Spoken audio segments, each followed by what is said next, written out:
بسم اللہ الرحمن الرحیم۔ خطبوں کے بارے میں بڑی بے احتیاطی پائی جاتی ہے،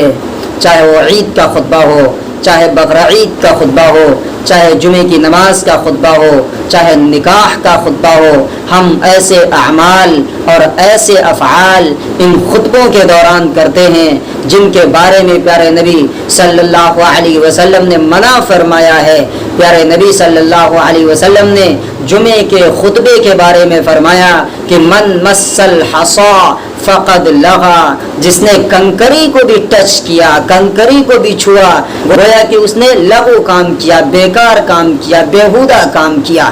اور یہ یاد رکھا جائے خطبے یہ مسنون ہیں، ان خطبوں کا پڑھنا سنت ہے، چاہے وہ عید کا خطبہ ہو وہ بھی سنت ہے، چاہے بقرعید کا خطبہ ہو وہ بھی سنت ہے، چاہے نکاح کا خطبہ ہو وہ بھی سنت ہے، لیکن جمعے کا خطبہ شرط ہے جمعے کی نماز کی صحت کے لیے، جمعے کی نماز کے صحیح ہونے کے لیے جمعے کا خطبہ یہ شرط ہے۔ تو خطبے سنت ہیں لیکن ان کا سننا واجب ہے، جس طریقے سے سلام کرنا سنت ہے لیکن سلام کا جواب دینا یہ واجب ہے، ایسے ہی خطبے کا سننا بھی واجب ہے۔ اور ہم چاہے وہ جمعے کی نماز ہو، چاہے عید اور بقرعید کی نماز ہو، چاہے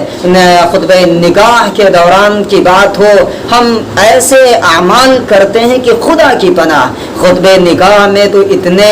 تجاوز کر جاتے ہیں، اتنے آگے بڑھ جاتے ہیں کہ ادھر ڈھول اور تماشے بجتے ہیں، شہنائی بجتی ہے، اور ادھر ناچ ہوتا ہے، ڈانس ہوتے ہیں، اور ادھر مولوی صاحب کھڑے ہوتے ہیں اور خطبہ نکاح پڑھا رہے ہوتے ہیں۔ یاد رکھا جائے کہ نکاح یہ عبادت ہے، نکاح عبادت ہے، اور جو عبادت کا کام کیا جاتا ہے اس پر ڈھول اور تماشے نہیں بجائے جاتے، اس پر بیہودہ اور لغو کام نہیں کیا جاتا۔ جیسے کہ ہم نماز پڑھتے ہیں، نماز پڑھنے کے دوران بیہودہ بے فائدہ کام نہیں کر سکتے، لغو کام نہیں کر سکتے، اور دیگر عبادتیں ہیں ان عبادتوں میں یکسوئی اور یکجائی ضروری ہے، استحضار اللہ کا ضروری ہے۔ اسی طریقے سے یہ نکاح یہ بھی عبادت ہے، عبادت کے درمیان یہ سارے بیہودہ اور بے فائدہ عمل کیے جاتے ہیں کہ ایک طرف مولوی صاحب خطبے نکاح پڑھا رہے ہوتے، عبادت کا کام ہوتا ہے، رسول اللہ صلی اللہ علیہ وسلم کی سنت زندہ ہوتی،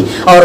دوسری طرف شیطان کی سنت زندہ ہوتی، شیطان کے اعمال اور افعال کیے جاتے ہیں، شیطان کو خوش کیا جاتا ہے۔ یہ ایسا تضاد اور تقسیم ہے کہ اللہ تعالیٰ ہی اس پر معاف فرما سکتا ہے۔ اس لیے نکاح عبادت ہے، خطبے کے دوران سب پر واجب ہے جو حاضرین ہیں اور جو وہاں موجودہ لوگ ہوں کہ وہ خطبے کو دھیان سے سنیں، کیونکہ خطبہ دینا تو سنت ہے، خطبہ پڑھنا سنت ہے لیکن اس کا سننا واجب ہے۔ اسی طریقے سے عید اور بقرعید کے خطبے ہوا کرتے ہیں کہ عید اور بقرعید کی نماز کے بعد یہ خطبے پڑھے جاتے ہیں، لیکن ہمارا عمل یہ ہے کہ سلام پھیرنے کے بعد فوراً عیدگاہ سے یا مساجد سے جہاں پر عید کی نماز ہوتی ہے وہاں سے کھسکنے لگتے ہیں، بھاگنے لگتے ہیں، اور لگتا ہے کہ سوئیوں کی اب دیر ہو جائے گی، مٹھائی کی دیر ہو جائے گی، کھانے کی دیر ہو جائے گی، مسجد سے ہم کھسکنے لگتے ہیں اور جو خطبہ جس کا سننا واجب ہے وہ چھوڑ کر چلے آتے ہیں۔ اتنی خوشی ہوتی ہے، وہ عید انعام ملنے کا دن ہوتا ہے، اللہ تعالیٰ کی طرف سے ایوارڈ ملنے کا دن ہوتا ہے، تحفہ ملنے کا دن ہوتا ہے، لیکن ایک طرف اللہ کو خوش کرنے کے لیے دوگانہ پڑھنے جاتے ہیں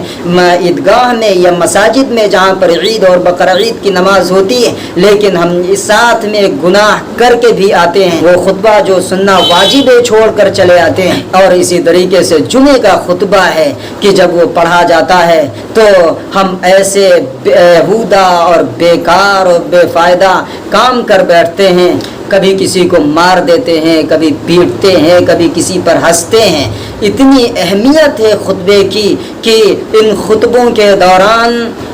نبی صلی اللہ علیہ وسلم کا نام آ جائے تب بھی آپ پر درود نہیں بھیجیں گے زبان سے بلکہ دل سے پڑھ لیں گے۔ اسی طریقے سے جو ذکر ہے آپ پر درود و سلام کے نذرانے ہیں وہ من میں جی میں کہیں گے، زبان سے ادا نہیں کریں گے۔ ان خطبوں کی یہ اہمیت ہے، لیکن لیکن ان اہمیت کو ہم سمجھتے نہیں، خطبے کی کا احترام کرتے نہیں، اور وہ سارے کام کرتے ہیں، یہاں تک کہ جب خطبہ شروع ہو جائے تو پھر کوئی نماز کی نیت نہیں باندھی جاتی ہے۔ اگر کوئی شخص نیت باندھ لے سنت مؤکدہ کی تو وہ پوری کر لے، لیکن اگر نفل کی کوئی نیت باندھی ہے تو 2 رکعت پوری کر لے اور باقی نماز نہ پڑھے۔